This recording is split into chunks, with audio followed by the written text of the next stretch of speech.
Hey, fellow mathers, welcome to the podcast where math is figureoutable. We're popping in to share that we will be hosting another Math is Figureoutable challenge. Whoop. Registration isn't open quite yet, but we'll let you know when it is. And the best way to get all the information is to join our newsletter. Join our newsletter at www.mathisfigureoutable.com/get-newsletter. So that's mathisfigureoutable.com/get, G-E-T, not slash, dash newsletter, get-newsletter. There we go. Yeah. The challenge will run from January 29th through the 31st. And you want to join the email list at mathisfigureoutable.com/get-newsletter to get all the details. Now on to the show. Hey, fellow mathers, welcome to the podcast where math is figureoutable. I'm Pam Harris, a former mimicker turned mather. And I'm Kim Montague, a reasoner who now knows how to share her thinking with others. At Math is Figureoutable, we are on a mission to improve math teaching. We know that algorithms are amazing human achievements, but they're really not very good teaching tools because they're really not very good, really good. I think I said really 4 times in that sentence. Because mimicking step-by-step procedures can actually trap students into using less sophisticated reasoning than the problems are intended to develop. In this podcast, we help you teach mathing, building relationships with your students, and grappling with mathematical relationships. We invite you to join us to make math more really figureoutable. Really? Is it more than just Really? figureoutable? I mean, really. It's just like really is on my mind today for some reason. Yeah. Hey, Kim. Yeah, hi. How are Hey, you? it was kind of fun to see you. I know! Like we actually got to pe- hang in person. People probably think we see each other in person more than we do, Yeah. which is not true. I mean, it's very rare these days. I know, crazy. But it was super fun. It was good. Does Zoom count? I see you every day on Zoom. I know, so that's not in person. That's the definition of not in person Zoom. Yeah, so we actually got to hang out together because we had the opportunity to, what do they call that? A preview? Not a preview showing. It's like a special showing. It's like a screening. It was a screening. A special There we go. screening. It was a screening of the documentary called Counted Out. Yeah. Thank you, Dana Center, for putting it on here in the Austin area. And we were able to score some tickets. And it was fantastic. We got to drive all the way through Austin traffic. Oh, yeah. Yeah. Which meant we get to talk a lot because we talked all the way up and all the way back. I don't know how I first heard about it. It was, I mean, it's been a long time. I know it's been out for a couple of years now, but I heard about it randomly, or I saw a thing and I was like, oh, I'm going to see this. And I've watched the preview several times and I've heard people talk about it. That they don't have very many screenings. So it was kind of weird. Kind of cool that we got a chance to do it. Yeah. I appreciate you kind of pushing that and getting us there. Lots of good people in the film. We love Dan Finkel, Math for Love. Super well spoken. He did a great job. Yeah. Kareem Eni, who I hope I didn't slaughter your name. I really appreciate the way that he writes the tasks that he does. I think he does such a good job of You've talked coming about at him for a while. Yeah, coming at an issue from both sides and using mathematics to suggest that we can actually have a much better conversation if we come at these really difficult, subtle issues from both sides with mathematics. Yeah. So I think he does a really good job with that. Joe Boaler was on there. Eugenia Chang, who I think is funny, and I really enjoy listening to her as well. And Bob Moses, who was a pioneer in helping us think differently about teaching algebra. I was heavily influenced by his work when I began teaching his algebra project, and how he really talked about how we could use, or how algebra is a gatekeeper and we could really use it to help kind of erase the gate. Yeah, he had some amazing work, and it was really amazing to hear from him on the film. Yeah. Yeah. So we got to see. Among others. There were others. Those are just Yeah. And it was fun because we got to see some of those people you mentioned interact with students. So they're putting their practice in action, and just to have them reflect on the journey that they've been on and why they do what they do has been really cool. So let's talk, I don't want to steal too much from the documentary because I really do hope that people push to get to go see it. It should be seen by all. But let's talk a little bit about the content of the movie.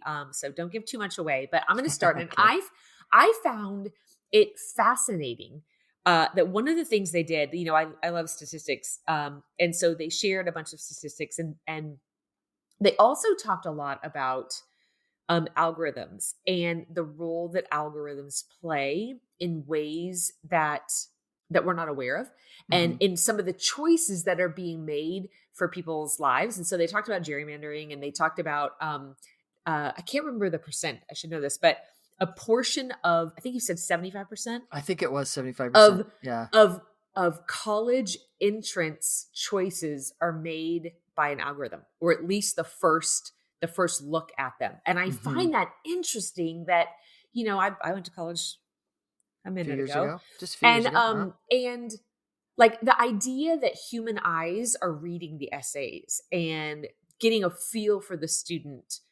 When you say 75% of the entrance is Decision? chosen by, yeah, Mhm. the decisions made by an algorithm, that really matters. Every word you say, everything you click, probably more so than ever, because you can't get a good feel for the person. They also shared a story of a man, I can't remember his name. I'm going to get the word wrong. Mhm. Recidivism rates, and how an algorithm helps determine whether they get on parole or not, whether they're Mhm. paroled. And there's all these different factors that play.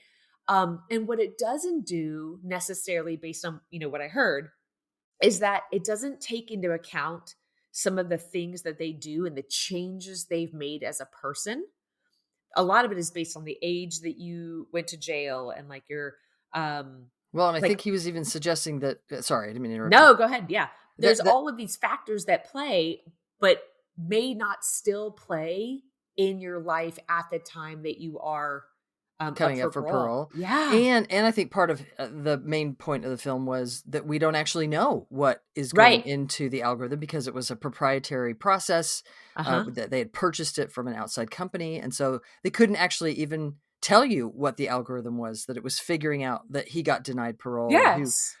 who gets denied and why. And Yeah. yeah, and I think that's part of, well, I'll talk about a little bit later. Yeah. Yeah, so if you don't know what's going into it, and you can't do anything to work on it, then a decision is being made about the rest of your life Yeah. that really doesn't look at you as a person. So I found, they gave a couple of examples. I found his story very interesting. Um, yeah, Yeah, and I'm one of still the thinking others. about it. Yeah, let me pop in another story. And this one kind of both the gentlemen up for parole, and then there was also a gal who told her story, and they were kind of throughout the documentary. Yeah. And her story starts where her daughter, I think, is struggling in school, and how it really hit her, and it brought back memories for her when she was a student of being called dumb and stupid and not being fast enough, and going into being put in different groups and classes, and being cut off from higher math because of she couldn't get it fast enough or get it well enough or whatever. And then throughout the movie, you see that her story gets added onto, and how she Mhm. wanted to go into the medical profession, I think, to help her dad who was ill, He wanted to take care of her dad. take Yeah. care of her dad. And so, but in order to do that, she had to get so at least training. And she decided, well, the only thing that I can kind of do, because I can't do the math. And so she became, I think, a medical assistant. But she really wanted to be a nurse. And so then I think she said she tried 4 times Yeah. to get through community college enough. And it was the math that kept holding her back. Right. And again, the documentary goes on, but you keep hearing the story. And finally, she says the 4th time she had a university professor that really helped the light turn on and really cared about her as a person, and kind of helped her figure out she could do math. And it was this like, wait, I can do that. And she was Yeah. able to then get her degree. And then they move on, and they tell she not only got her degree, but then she was getting her master's. I mean, obviously this woman was driven, but she had this one opportunity to change the course of her life. Well, maybe in 2 ways. Early on, to say, nope, can't do the math. Nope, nope, nope. And then later to have this one university professor that just was able to turn everything on a dime, and help her do what she wanted to do, help her achieve her goals. Yeah. We 100% gave every spoiler in the world, and Oh so we're shoot, gonna did we have tell to too much? probably both did. Sorry. It's okay. Oops. We'll put a little thing. But you know what? When you were just talking about that, I was struck again by what I was thinking about then, is that what kind of a person is she? What stamina, what perseverance to try a Grit. fourth time? Yeah, Dr. India White, grit, I right? mean, Grit. We had some grit going on. seriously, Yeah. yes. Like people at some point are like, I guess that's just who I am, and the determination she had. And so at the fourth time, she found the right professor. And it's unfortunate that it took those circumstances. And I think we can do better. I think we can not make it be your fourth time and you had to like muscle up your way to just find the right person. Yeah, Yeah. yeah, and that's sort of the it's the gig we're in, right? How can we help teachers? Because we all want to do right by our students. Yeah. How can we help us all do it just a little bit better? Yeah. A little bit better. All right, Kim, what was your, without giving you more spoilers, maybe? I don't know if that's possible. Gosh, We I didn't, don't know. I mean, it was a long movie. We didn't give away the whole, those are just two stories. It's okay, Kim. We're good. What was your biggest takeaway? If you had to like walk out and somebody said, "Hey, what was that all about?" What was your biggest takeaway? Well, it was relating to the conversation that we had on the way home. We Mm. we immediately got in the car, separate cars, and called each other to talk. And I remember you said something about this is great, and then but like how like if you watch this and you already believe kind of what you and I believe about change and about the way math classes should run, Mhm. like how does that help? How does this And how does this movie how does help? this movie help? Right? How does Yeah. this documentary help Yeah. anyone? And I think I said something like it's about awareness that if more people had the opportunity to see this kind of documentary, first of all, they would be aware that our world has more math than they realize and that choices are being made based on that. Mhm. It also beyond just creating awareness, this documentary invites you to say, okay, now what? Like, what do we do about it? And even if people don't have the answer, if more people, parents, like any stakeholder, kids, if anyone said, wait a second, like we've got to do something about the fact that so many people in America across the world are math illiterate, innumerate, we need to make some sort of massive change. Like I think there are a handful of people, a small percentage of the population who are saying that, Mhm. but not enough to make lasting change. And so I think this as an awareness campaign is super important. We also then took the conversation to start saying things like once beliefs are shift, then then impactful change can happen. But typically what happens is some people say, this is what needs changed. Now go do this. And they try to tell people, do it this way, do it that way. And I try really hard to be careful about that. And I know I don't always do it well. But it starts with shifting beliefs and creating awareness so that people are all in on the change that needs to be happening. So we talk a lot about shifts that need to happen in schools and districts and classrooms based on the standards that were already being handed. Like a state will say, these are the things that you need to be teaching at this grade level. And then we do a lot of work to say, how do we do that well? But there's also a lot of people who are doing work saying, but that's not what math class even has to be about, that there are other areas of math and there's other um, Pathways.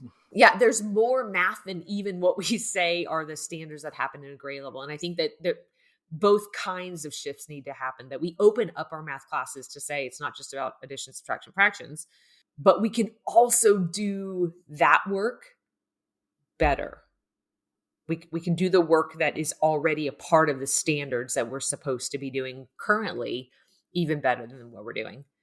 Yeah, like what does it actually mean to reason about the things in those standards the way mathy people reason about them, Mm-hmm. not just figure out how do we rote memorize and mimic this stuff, Yeah. because that's not mathing at all. Yeah. Yeah, Yeah. nice. Yeah, interesting. One of the things that you were talking about, the idea of people really understanding first the issue, I think is super important. And I think part of your point is we need to help people just be aware that this is an issue. And I wonder if I would add into that, maybe there's somebody out there that could see maybe the gal's story I told. Sorry, I can't remember her name.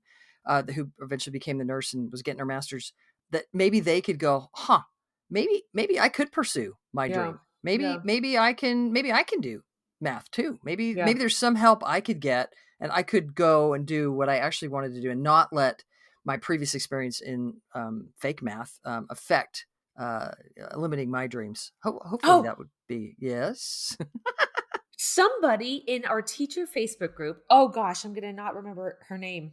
Somebody in our teacher Facebook group just made a comment recently and said, I posted something about what is a picture or a phrase that's causing you to have like hope for the future of education. Oh, okay. And a lot of people left comments, and one person said something about how she was a special education teacher and failed college math 4 times. And it was just like, oh my gosh, here's another example, just like this lady in the documentary. Like, we have people who are just keeping at it, keeping at it, keeping at it. And then they have the experience of making math meaningful for students and for people around them, and helping them understand that it's not like a one and done. Like, you can understand math is figure outable.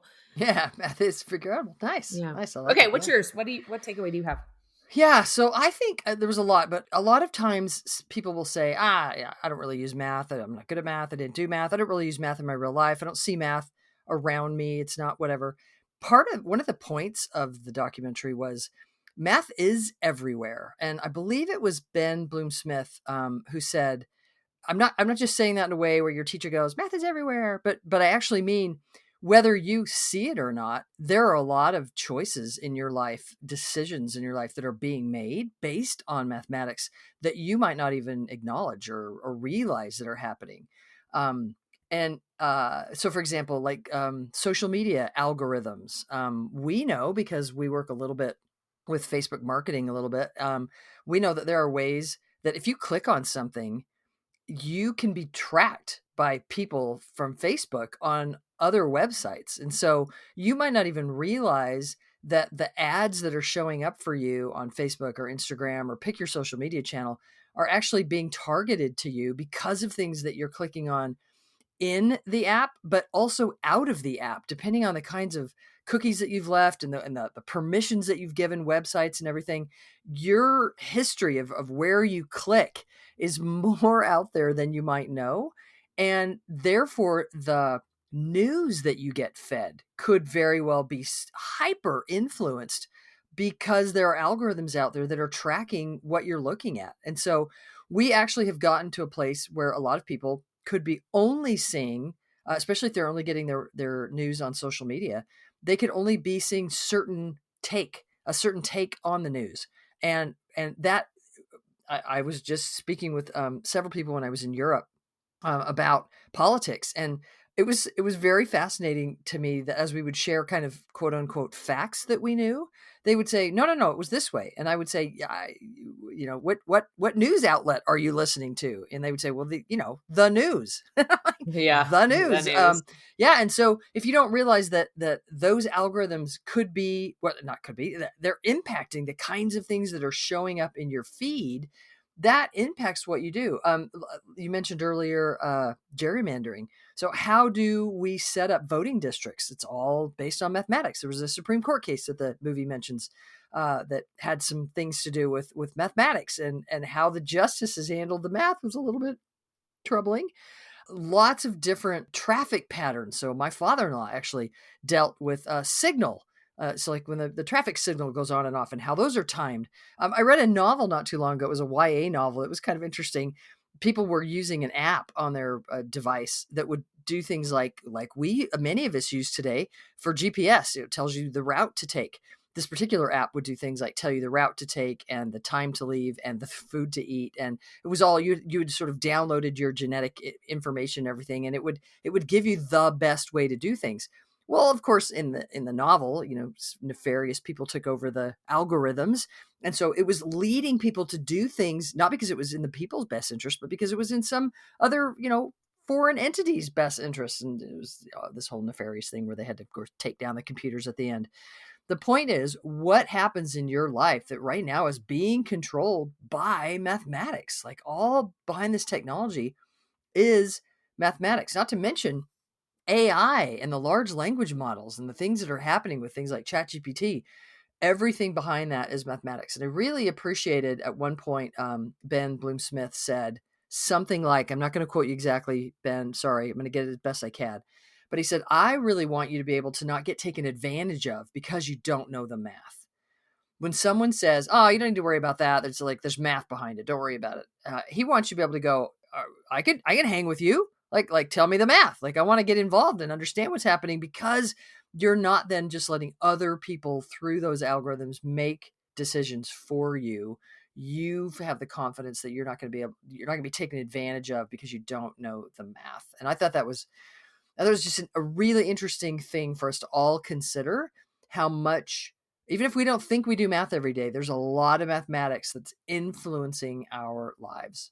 Yeah, and we want that for other people, and we hope that they want that for themselves, right? That they go like, this is achievable. I can know enough and I can hang with the conversation that I'm not counted out, right? Like I think that was the Mm, whole point, is I'm that's a not counted yeah. out of the conversation because I don't have enough math. And I think that, kind of dovetails with what we want, that we support students who understand math and who have experiences, even at a very young age, that help them be a part of the conversation. And it's, we have some people in our implementation support who work with adults who were left out of the conversation in elementary, middle, high school, but they want to be a part of it. And they are doing fantastic work with adults who need to become more numerate and are, putting in the effort, and they have great teachers and they're making things happen. Yeah, we really appreciate those we work with, who work with adult learners. We love all the teachers we work with. Those who work with adult learners, I think, have a special Yeah, calling. It's for pretty, sure. yeah. Yeah, it was kind of fun at the end. One of the things was that the Dana Center then asked some questions, some discussion questions. We actually got to chat with a university freshman who was there. She gave us permission to talk a little bit about what she shared with us. We kind of asked her about her experience, and she said she actually had a horrible experience with mathematics all throughout school, except one teacher. And one teacher had really made a difference. We asked her for an example of the horrible, and she said that she had a sixth grade. Well, I think it all started maybe in sixth grade Yeah, yeah. when the year started with not a good teacher who then left. And then she had a substitute for several months who then left. And then she had a new teacher come in who was just terrible and talked about money the whole time. Not like money helpful in a helpful way, but like in a weird kind of I have money kind of way. Yeah. Anyway, some weird thing. And she's like, yeah, then I just sort of didn't learn anything that year. And it was kind of bad from there, except one teacher who really made a difference because that teacher knew the math and was really passionate about it. Yeah. Yeah. I think that we are passionate about math. Like we talk about it with excitement. We are interested. And, I think that I often think about the classrooms that I get to visit. It's one of my favorite things that I get to do is visit classrooms. And there's just a difference between a teacher who's excited about their subject and a teacher who's like, okay, I have to do the thing. Mm. It creates a different tone. It creates a different feeling. And I'm not saying you have to like pick math as your number one hobby, but the more that you know about your content, the more excited you can be, the more it doesn't feel daunting. It doesn't feel like this is so hard. Like I have Drudgery. yeah, I mean, and if you start off not loving your subject, but then you have to do the subject and you bump into some difficulty along the way, it just like that comes out. Well, and maybe I could suggest, if anybody's listening right now going, yeah, it really isn't my hobby and it's not my favorite thing. I'm not sure I have passion about it. Let me suggest a passion that you probably do have, that you could pull out and make shine during your math time. I bet you could be very passionate about knowing how your students are thinking. I bet you could be super passionate about your interest in knowing how they're reasoning about stuff, how they're thinking and reasoning and using relationships. I bet you could get your psyche wrapped around, ooh, like how are you thinking about that? And then like really being super interested in how your students are thinking. That's a great place Yeah, to start. and I would bet that there's some passion that happened early on for students and for teachers that was maybe killed by the traditional pathway that we take, that it's stand up there and say the things and kids practice it. There's like not a lot to be passionate about there, maybe. Mm. That when you are interested in your students thinking, and like you see that growth and you engage in conversation. One of the things that I loved was that they had this, I don't think it was a passion project that these students did. They had a couple of weeks. The kids got to ask a question, any question under the sun.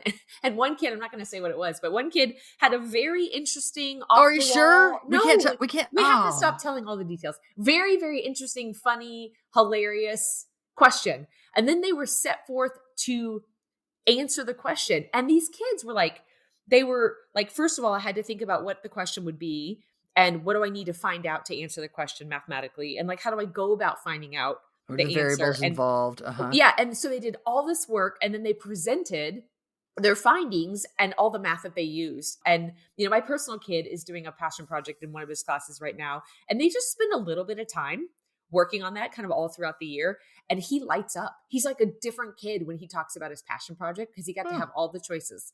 And nice. it's really cool. Yeah. I would love to dive on that if I were in the classroom right now. Super cool. Yeah. Okay. So I think we've probably spoiled all the things. We did not. We Really. did. We told We you. did. We told you parts of the. It's definitely worth watching. There's a whole lot more. Oh, in that. 100%. Yeah. There's a ton. I mean, it was like at least an hour, 40 minutes, right? And for sure, be listening for this kid's passion project, because you'll crack up about the question that Yeah. he answered. It's pretty funny. So I'm just like super excited that this documentary was created. I hope it is widespread and lots of people get to say it or get to see it because there's really such a need to create this awareness. And these really, really good people that you mentioned, like obviously did a lot of work to make it a good thing. to make it a good thing and help Yeah. inform people. And you mentioned before, but I'm going to mention it again, that one of the people who advised and did work on this project was Joe Boaler. Yeah, and we are super excited that Joe has accepted our invitation to be our guest on our upcoming Math is Figureoutable challenge. You are not going to want to miss this. I am thrilled that we're going to be able to have her on and share with us some of the new work that she's been doing and her new book, Math-ish, and we're going to chat about all the things. Super, super excited. Y'all, if you have not been involved in one of our challenges, we just get on the website, find out when we're doing the next challenge. But if you're listening when this podcast drops, it's happening soon, but at the end of January. So make sure that you get part of that. I think registration is actually opening today. Today. When the podcast drops, it's going to be opening. All right. Well, there you go. Yeah. So, hey, get involved in the Math is Figureoutable challenge. I can't tell you, Kim, as I travel around, one of the most often things that I hear is people will say, yeah, I took your challenge. It was so great. And that is a super good way for you to learn more, get re-energized or keep your energy up. We love it. And we're super excited that Joe is going to be one of our guests on the upcoming challenge. Exciting. All right, y'all. Thanks for tuning in and teaching more and more real math. To find out more about the Math is Figureoutable movement, visit mathisfigureoutable.com. Let's keep spreading the word that math is figureoutable. Thank you for listening and making math more figureoutable. Remember, we'll be opening registration for the Math is Figureoutable challenge soon. Mark your calendar for January 29th through 31st. Hop on our email list to get all the details. Sign up at mathisfigureoutable.com/get-newsletter. And keep making math figureoutable.